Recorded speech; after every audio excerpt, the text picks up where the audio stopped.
जय हिंद दोस्तों। कैसे हैं आप सभी लोग। आशा करता हूं आप सभी ठीक होंगे, स्वस्थ होंगे और मौज कर रहे होंगे। मैं अंकित एक बार फिर से आपके अपने YouTube चैनल वासुदेवा एजुकेशन में आपका स्वागत करता हूं। और बच्चों, आज मैं आपके लिए एक बेहद इंपॉर्टेंट और इंटरेस्टिंग टॉपिक लेके आया हूं, जहां हम बात करेंगे सेमेस्टर थर्ड की, जहां बेहद इंपॉर्टेंट से क्वेश्चन बन के आता है कि अफ्रीकी निद्रा रोग क्या है, समझाइए। यह अक्सर कमेंट्स में एक क्वेश्चन पूछा जाता है, 5 नंबर का यह क्वेश्चन रहता है और बेहद सिंपल सा होता है। और हम इसके कुछ पॉइंट्स के आधार पे इस पूरे के पूरे क्वेश्चन को सोल्व करेंगे। यह रोग जो है बेहद ही खतरनाक होता है और इसके जो लक्षण होते हैं ना, वो ऐसे सिमिलर होते हैं कि आप सोचोगे कि हमने कभी ना कभी तो ऐसा फील किया होगा।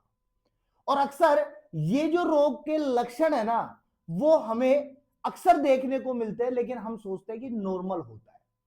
एक्चुअली में इस रोग में होता क्या है, हम इसकी बात करेंगे। ये फैलता किससे है, हम इसकी भी बात करेंगे। किसके द्वारा फैलता है, हम इसकी भी बात करेंगे। तो आइए शुरू करते हैं हमारा टॉपिक, जहां हमने कुछ पॉइंट्स पहले से ऐड कर रखे हैं। उससे पहले मैं आपको सिंपल सी बात बताऊं कि ये जो अफ्रीकी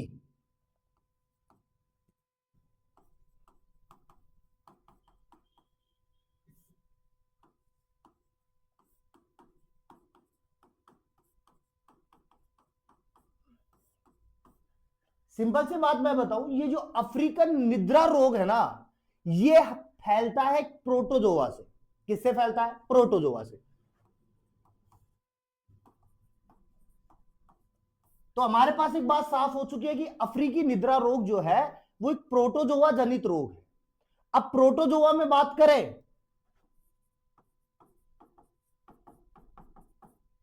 तो प्रोटोजोआ का एक परजीवी होता है जो ये रोग फैलाता है। अच्छा, वो परजीवी का नाम क्या है?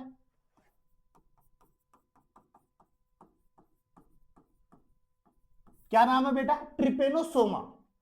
अफ्रीकी निद्रा रोग किससे फैलता है? ट्रिपेनोसोमा से फैलता है। और यही ट्रिपेनोसोमा आगे जाकर के इस रोग को इतना घातक बना देता है कि ये बेहद खतरनाक हो जाता है। लेकिन सबसे बड़ी बात यह होती है कि ये ट्रिपेनोसोमा जो है ना, इस रोग को अकेला नहीं फैलाता है, इसको किसी एक की और आवश्यकता होती है, अर्थात इसके दो पोषक होते हैं।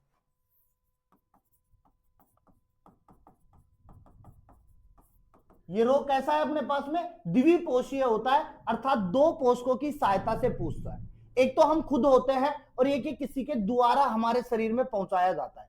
तो किसके द्वारा पहुंचाया जाता है उसकी भी बात करेंगे। तो समझते हैं पहले बात को, अफ्रीकन निद्रा रोग है क्या। तो देखो, सबसे पहले मैंने पॉइंट बनाया रोग का नाम।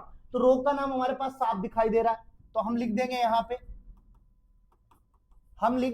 पे, अफ्रीकन निद्रा रोग। कौन सा रोग हो जाएगा? अफ्रीकन निद्रा रोग हो जाएगा अपने पास में। क्लियर बात है? अब सुनो, ये जो कारक है किसके द्वारा फैल रहा है? तो अभी हमने बात की कि इसका जो कारक होगा वो ट्रिपेनोसोमा होगा। अच्छा, इस ट्रिपेनोसोमा की बेटा दो जातियां पाई जाती है। कितनी जातियां? दो जातियां जो इस रोग को फैलाती है।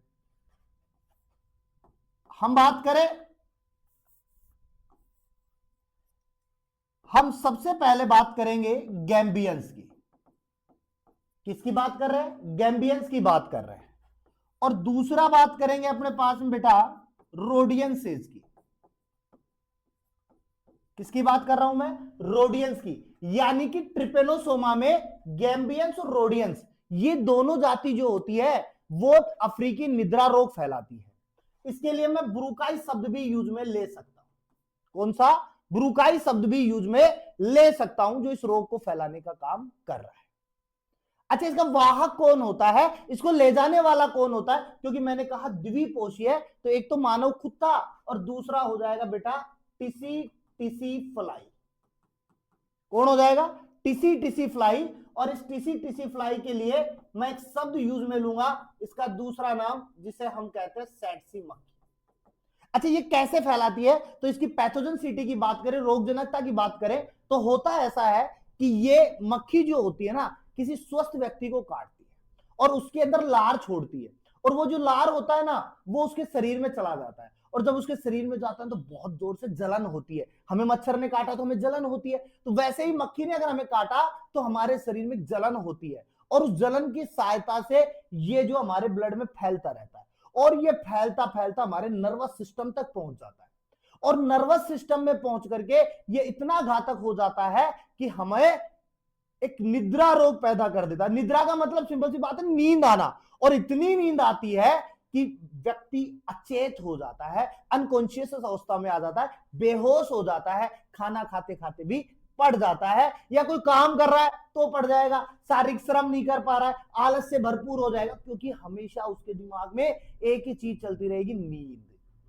और उस नींद के चलते वो सब कुछ भूल जाएगा, क्योंकि अब उसके ऊपर एक रोग हावी हो चुका है, और उस रोग का नाम है अफ्रीकी निद्रा रोग। कौन सा रोग है? अफ्रीकी निद्रा रोग होता है, जो पूरा का पूरा उस शरीर के ऊपर क्या होता है, फैल जाता है, और बाद में उसे कुछ भी पता नहीं होता है, ना शारीरिक श्रम कर पाता है, ना ढंग से खा पाता है, ना खेल पाता है, ना कुछ कर पाता है। लेकिन हम देखें तो इस लक्षणों को हम लवेरिया से जोड़ सकते हैं, जो अक्सर जो प्यार में पड़े होते हैं ना उनमें देखने को मिलता है, लेकिन वहां थोड़ा सा उल्टा होता है, वहां नींद नहीं आती है, इस रोग में नींद आ जाती है, बाकी सारी चीजें वही होती है, आलस से भरा शरीर होता है, या मैं कहूं तो खाना नहीं खाते हैं, खाना खा रहे हैं तो मन नहीं होता है, ये सारी चीजें वहां देखने को मिल जाती है। तो हम अफ्रीकी निद्रा को लवेरिया से कनेक्ट कर सकते हैं, लेकिन लवेरिया के अंदर नींद नहीं आती है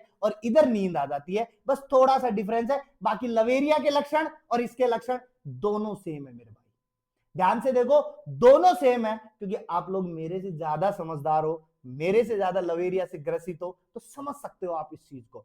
अच्छा, संक्रमण का माध्यम क्या होने वाला है? तो बेटा सीधी सी बात है, सैड सी मक्खी काटेगी, सैड सी मक्खी काटेगी, और काटने पर यह रोग फैलता है। अच्छा, किसको प्रभावित कर रहा है? किसको प्रभावित कर रहा है? तो आप सिंपल सी बात लिखो साहब, नर्वस सिस्टम को कर रहा है। किसको कर रहा है? नर्वस सिस्टम को कर रहा है। अच्छा, इसके मुख्य लक्षण क्या है? तो पहली बात तो नींद आना, पहली बात तो नींद आना, फर्स्ट बात। दूसरी बात ज्वर यानी बुखार आना, फीवर होना। तीसरी बात सिर दर्द। चौथी बात भार में कमी, यानी कि खाना नहीं खाओगे तो भार में क्या आ जाएगी? कमी आ जाएगी। तो सिंपल सी बात है, नींद को छोड़ करके बाकी सारे लक्षण आपको सिमिलरिटी दिखाई देंगे, नॉर्मल रोग में भी दिखाई देते हैं, लेकिन हम पकड़ ही नहीं पाते हैं, और धीरे धीरे रोग बहुत बड़े हो जाते हैं।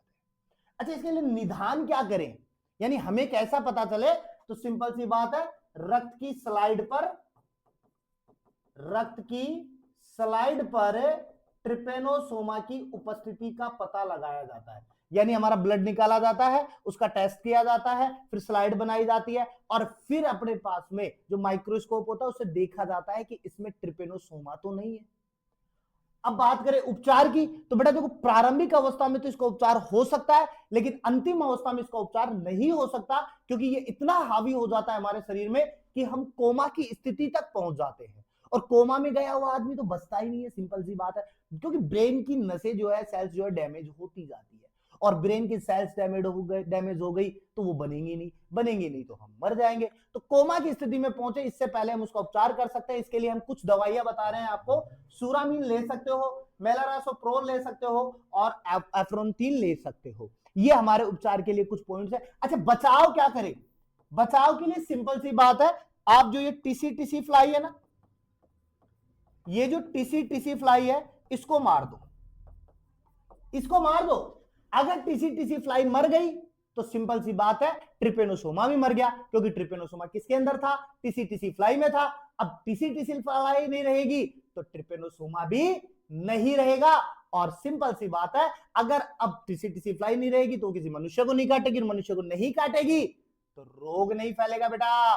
तो सिंपल सी बात है, अफ्रीकी निद्रा रोग से बचने का एक ही उपाय है सबसे बड़ा, टीसी फ्लाई को काट दो, अपने आसपास गंदगी मत होने दो, या अक्सर ये बात करें तो ये जो टीसी फ्लाई है ये झाड़ियों पर पाई जाती है, तो जहां झाड़ियां है वहां पर केमिकल का छिड़काव करते रहना चाहिए, जिससे वहां पर टीसी फ्लाई नहीं आएंगी, टीसी फ्लाई मर जाएंगी और ट्रिपेनोसोमा भी मर जाएगा। तो इसी के साथ में हमारा एक टॉपिक भी खत्म होता है। मिलते हैं एक नेक्स्ट वीडियो के साथ में, जहां हम फिर से कुछ एक नई बात लेकर आएंगे।